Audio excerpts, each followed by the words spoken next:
오리 새끼의 내용은 너무 잘 아실 것이고, 미운 오리 새끼가 오리 둥지에 이 백조의 알이 잘못 들어간 거죠. 그래서 그 오리 부모가 이거 좀 알이 크고 이상한데, 거무퇴퇴한데, 이래서 처음에부터 좀 이상하게 생각했는데 결국 알에서 깨치고 나온 알도 덩치가 크고 좀 색깔이 이상한 알이 이 새끼가 나온 거죠. 그래서 이 미운 오리 새끼가 아주 심한 핍박과 고난을 겪은 끝에 가출을 감행합니다.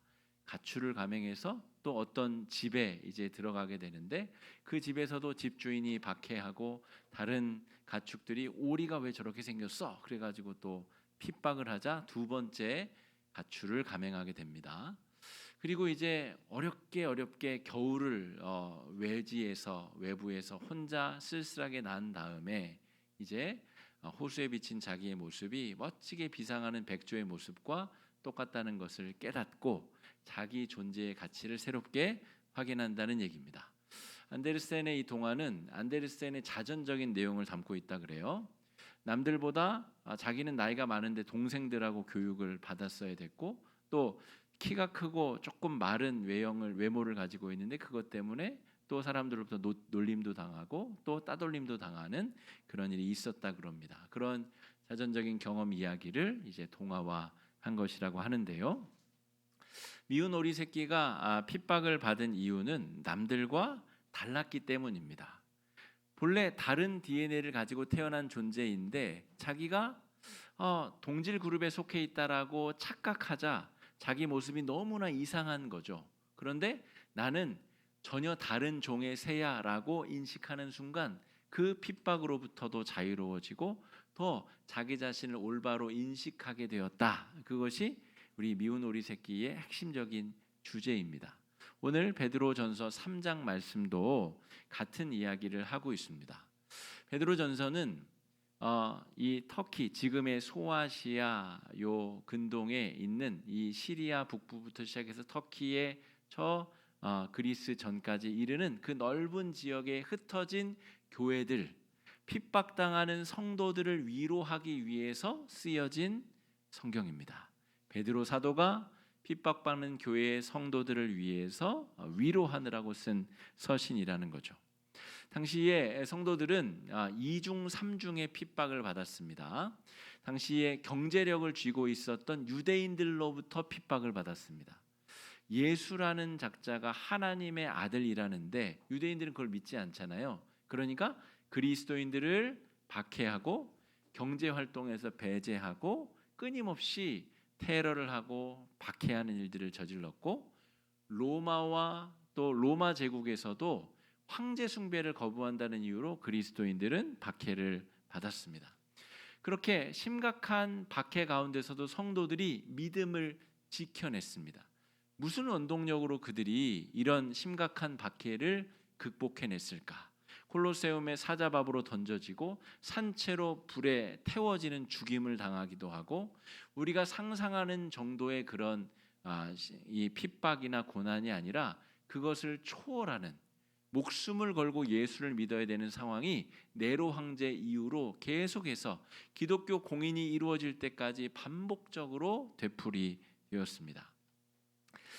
유럽의 우리 파리, 로마, 또 터키 중부에 있는 이 석회암 지대에는 땅을 파고 물이 묻으면 그게 단단해지기 때문에 그 석회암 지대에 지하를 파서 지하 무덤을 확장해서 생활공간 교회로 만든 성도들이 있었습니다. 저는 파리에 있는 데는 못 가봤는데 로마랑 우리 터키에 있는 데는 가봤습니다. 기가 막히게 놀라운 공간 활용으로 그 밑에, 터키는 10층, 20층까지 지하층수로 내려간다 그러죠. 사람이 겨우 통과할 만한, 기어갈 만한 곳을 통과하면 거기에 학교 같은 공간이 나오고, 또 다음 공간에 가면 예배 공간이 나오고, 그 다음 공간에는 또 병원이 나오고, 이런 식으로 끊임없이 이어지는, 자기들만이 알고 파악할 수 있는 지하 동굴, 본래는 지하 무덤으로 썼던 곳을 확장하고 넓혀가며 자신들만의 신앙을 지킬 수 있는 터전으로 삼았다는 거죠. 이렇게까지 하면서 예수를 믿어야 되는 이유가 뭐가 있었겠느냐라고 하는 거죠. 오늘 베드로전서 3장의 베드로의 편지 안에서 이들이 핍박을 견뎌낼 수 있었던 원동력에 대해서 우리가 좀 한번 만나보고자 합니다. 미운 오리 새끼가 호수의 바닥에 비친 자신의 모습이 백조의 모습과 똑같다는 것을 깨닫고 나서 자기 인식의 변화를 하게 되죠. 나는 내가 오해했었구나. 나는 오리가 아니었어.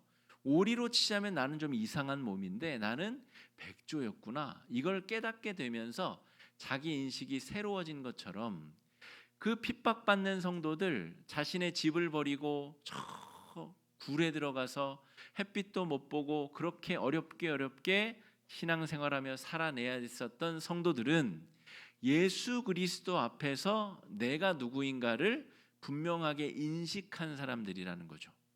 예수 그리스도가 누구길래 예수 그리스도가 나를 이렇게 사랑하시고 날 위해 인간으로 오셔서 죽기까지 하셨는가에 대한 성찰과 말씀 묵상과 기도 가운데 자기 자신이 오리 새끼가 아니라는 것을 알게 됐다는 거죠. 나는 이 땅에 그냥 밥이나 빌어먹고 살다가 죽을 그럴 존재가 아니다. 나는 그냥 돈 벌기 위해서 그냥 일이 늑대 승냥이처럼 그렇게 사냥감을 찾아다니다가 죽어갈 그런 인생이 아니라는 것을 깨닫게 됐다는 거죠.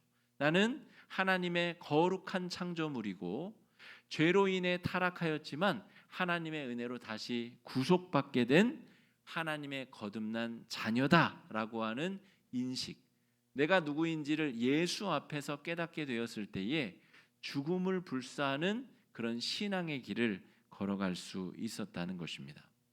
미운 오리가 아니라 멋지게 날아오르는 백조라는 사실을 자기가 예수님 때문에 알아차리게 되었다는 것입니다.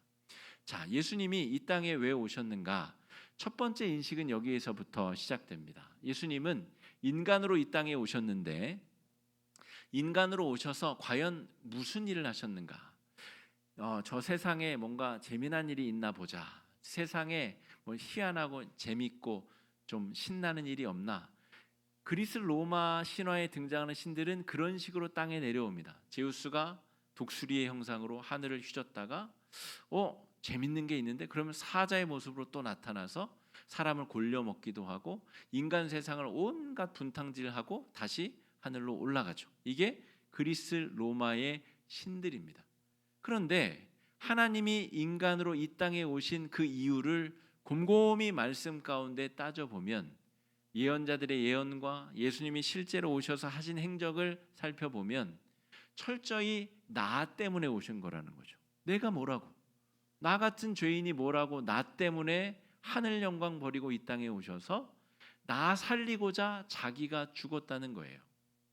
이 사실이 믿어지고 가슴 절절하게 마음에 와닿는 사람들은 평안한 삶을 버리고 저 지하 땅굴을 파고 거기서 내가 평생 태양을 못 보더라도 내가 거기서 태양을 못 봐서 질병에 걸리더라도 나는 그곳에서 나의 변화된 새 삶을 살 것이다 라고 선언했다는 것입니다.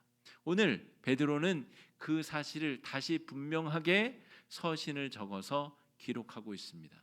당신들을 살리기 위해서 예수 그리스도가 하늘 영광 버리고 이 땅에 오셨습니다. 그걸 적고 있는 거죠. 조금 마음이 흔들리던 성도들도 베드로의 서신을 보고 다시 기운을 차리고 새 힘을 얻고 다시 은혜가 차오르는 경험을 하고 믿음으로 나아갈 수 있게 되었다는 것입니다. 변화된 새 삶은 예수님의 희생 때문에 벌어졌다는 거죠. 내가 돈을 많이 벌어서 로마의 시민권을 샀기 때문에 내가 새로운 신분을 얻었다, 이게 아닙니다. 바울은 자기의 시민권도 많은 노력과 돈을 내고 얻은 학문도 다 배설물처럼 여겼습니다. 예수 믿고 내가 얻게 된 이 기쁨, 새로운 자존감의 기쁨은 그 어떤 것으로도 대체가 불가능하다는 거죠. 여러분, 우리 일제시대 때 우리 믿음의 선배들도 손톱이 뽑히고 발톱이 뽑히고 거꾸로 매달려져서 이 고춧가루 탄 물을 코에 입에 억지로 주입하는 심각한 핍박과 환난들을 겪어내며 신앙을 유지하였습니다. 그 신앙의 선배들이 왜 그러한 고난의 길을 선택했는가라고 하면 다시 돌아갈 수 없는 거예요. 예전에 내가 예수 만나기 이전의 삶으로 돌아간다는 것은 상상할 수도 없는 일입니다. 예수를 거부하고 예수 믿기 이전으로 돌아가면 당분간 내가 남은 여생은 뭐 그냥 평안하게 살 수는 있겠죠. 그런데 그 다음에는 어떻게 됩니까? 그 다음에는 무저갱으로 들어가 지옥 속에 들어가 절망과 저주 속에 평생 후회를 안고 살아갈 텐데, 이 고난을 겪어내고 내가 주님 나라에서 영생을 꿈꾸며 부활하게 될 것, 그것이 훨씬 더 경제적인 선택이라는 거죠. 내가 예수를 몰랐으면 몰랐지 예수 믿고 예수의 보혈로 구원을 받았는데 내가 과거로 돌아가? 이것은 내가 다시 돌아갈 수 없는 아주 중차대한 자기 발견이 이루어졌다는 것입니다. 심지어 죽음조차도 변화된 내 삶을 되돌려 놓을 수 없다는 것이죠. 우리 매트릭스라고 하는 유명한 영화가 있었죠. 기계가 조작하는 세상에 인간이 자양분을 만들어내는 존재로 전락해버린 세상입니다. 그런데 어떤 우연한 기회에 그 잠에서 깨어난 사람들이 있었어요. 그들은 계속해서 기계들을 피해 도망다니고 피신다니고 그 기계 세상을 무너뜨리기 위해서 도망자의 신세를 삽니다. 그러나 절대로 그 삶으로 돌아가진 않죠. 2편 3편에선가는 다시 배반하고 돌아가는 배반자가 나오긴 하지만 그 잠에서 깨어난 사람들은 아무리 고통스러워도 다시 그 과거로 돌아갈 생각을 하지 않습니다. 내가 심지어 죽더라도, 자유를 얻기 위해 죽더라도 다시 그 기계와 같은 삶에, 기계의 부속 같은 삶으로는 돌아가지 않는다는 것이죠. 여러분, 박해를 견딜 만한 힘이 어디서 생기는가라고 하면 자기 의지에서 생기지 않습니다. 나는 의지가 강해, 이걸로 나는 핍박을 견뎌낼 거야. 여러분, 그 의지는 언제든 나를 배반할 수 있습니다. 그러나 나를 위해 먼저 고난당하신 예수님의 사랑과 보혈의 은혜가 그 원동력이 된다면 우리도 믿음의 선배들처럼 죽음을 감수하고 신앙을 지켜낼 수 있습니다. 무엇이 더 값진 것인가? 예수 그리스도가 날 위해 어떤 일을 행하셨는가를 우리가 잊지 않아야 된다는 것이죠.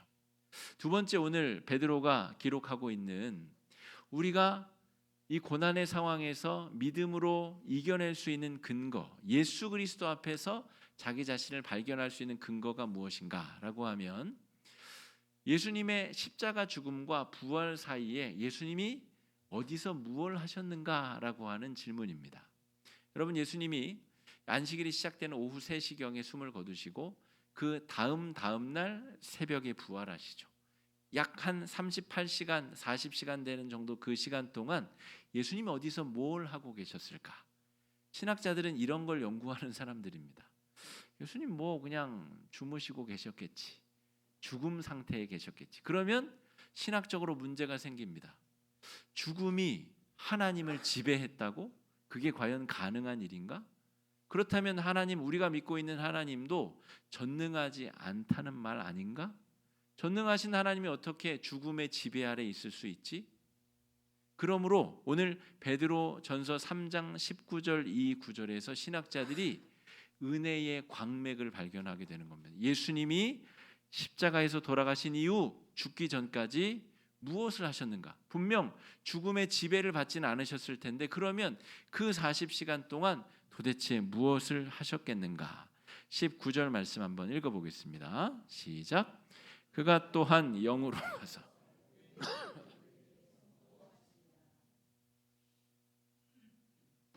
예수님이 이제 십자가에 달려 돌아가신 이후로는 육체로서의 사명은 이제 끝난 거죠. 그래서 부활하신 예수님은 문도 통과하시고 담장도 통과하시고 시공간을 초월해서 갑자기 여기 있다가 저기 있다 하시고 그러십니다. 육체의 한계 안에 갇혀 계실 이유가 전혀 없으신 거죠. 영으로서 옥에 있는 영들에게 선포하셨다. 무엇을 선포하셨을까요? 저주를 선포하셨을 수도 있고 복음을 선포하셨을 수도 있고, 어쨌든 예수님께서 옥에 있는 영들에게 선포하시기 위하여 그 시간을 사용하셨다는 거예요.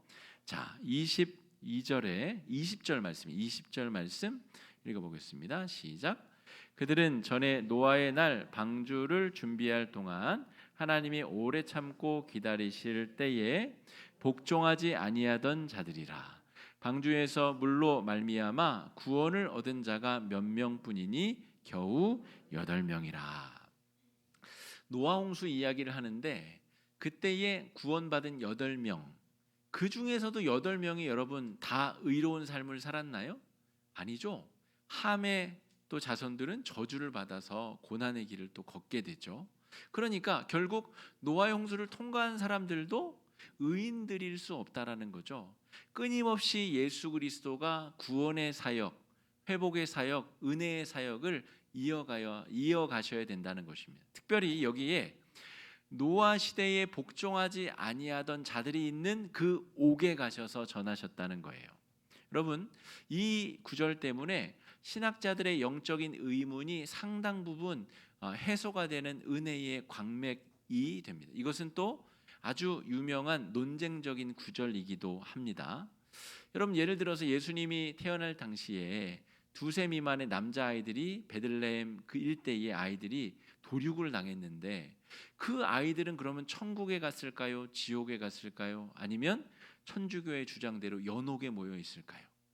그런 비슷한 종류의 사람들, 인지적으로 지적장애가 있어서 예수 그리스도를 인격적으로 만나기 어려운 분들은 과연 그들의 종말은 어떻게 될 것인가?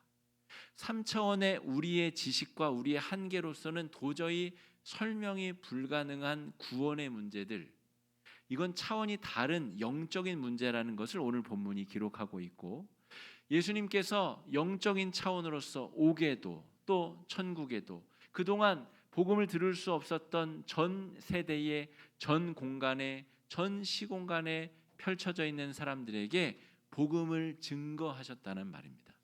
여러분, 그래서 우리가 앞으로 가게 될 천국은 3차원적으로 상상하면 절대로 이해가 불가능한 공간입니다. 제가 중고등학교 때 목사님이 천국은 늘 하나님께 예배하고 찬송하고 그런 곳이라고 가르쳐 주셨어요. 전 중학교 때 그게 너무너무 지루한 공간처럼 여겨졌습니다. 아니, 친구들하고 놀지도 못하고 오락실도 못 가고 맨날 모여가지고 찬송만 부르고 예배만 드리면 얼마나 지루하겠어요. 아이의 심정이 얼마나 지루하겠어요. 3차원적으로 천국을 이해하면 그럴 수 있다는 거죠. 그런데 오늘 이 19절 20절 말씀을 통해서 천국을 이해하자면 우리가 이 땅에서는 도무지 상상할 수 없는 놀라운 기쁨과 만족이 매일 매순간 펼쳐지고 새롭게 열려지는 공간이라고 한번 상상해 보십시오.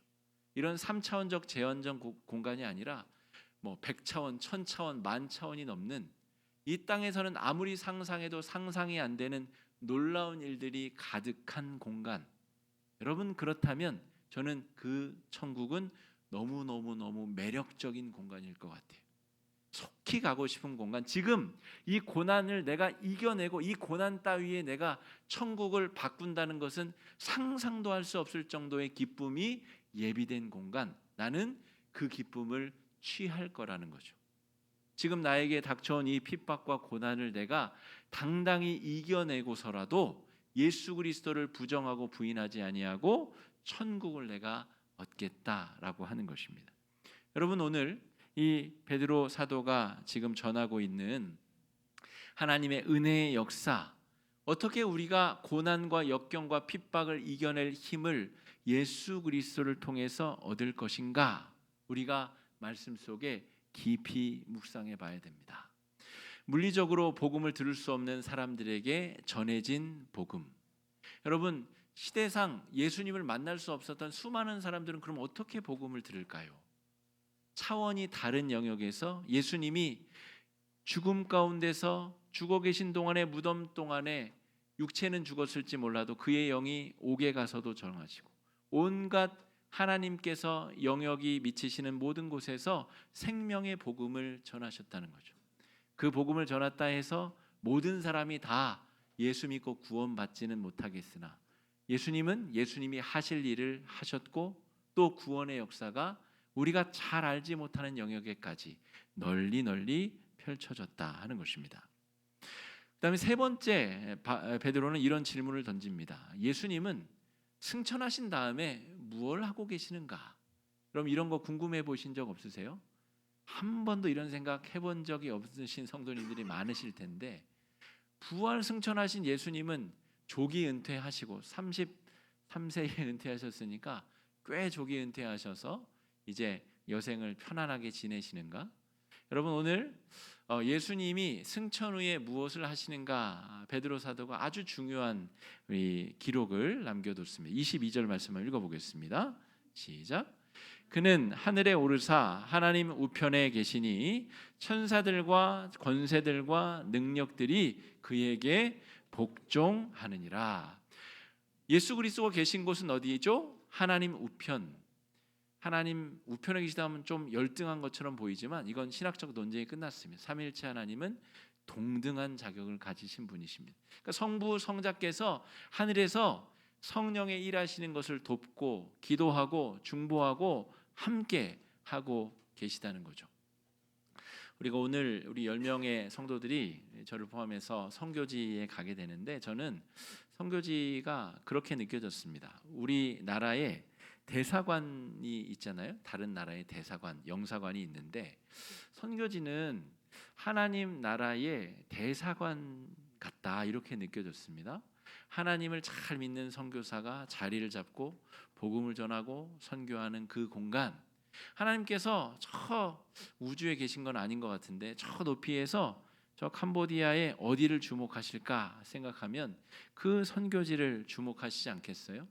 그 선교사가 어떤 기도 제목을 가지고 있는지 아주 귀 기울여서 하나님께서 듣고 계시지 않으시겠어요?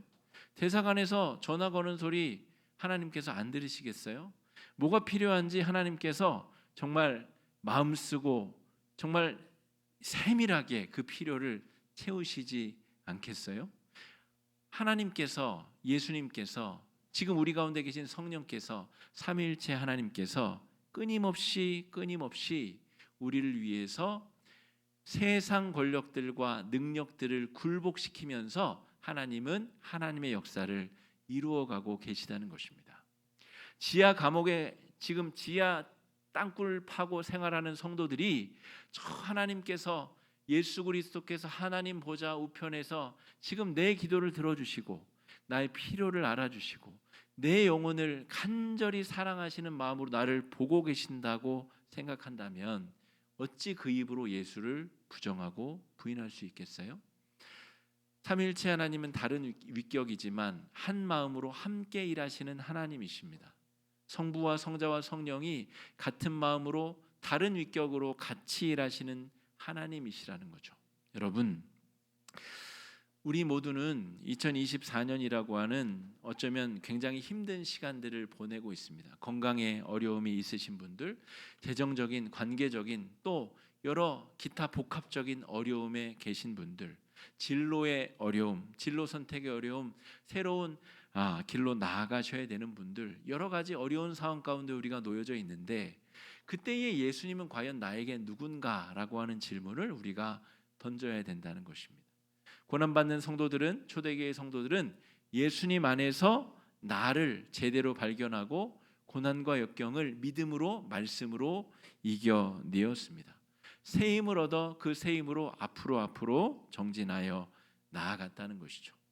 우리 사순절 첫 번째 주간 우리 성도님들에게도 이런 은혜가 가득가득 넘치시기를 주님의 이름으로 축복합니다. 신앙의 위기가 닥치고 삶의 고비가 올 때마다 예수 그리스도를 묵상하며 새 힘을 얻으시는 그런 귀한 은혜의 한 주가 되시기를 주의 이름으로 축복합니다.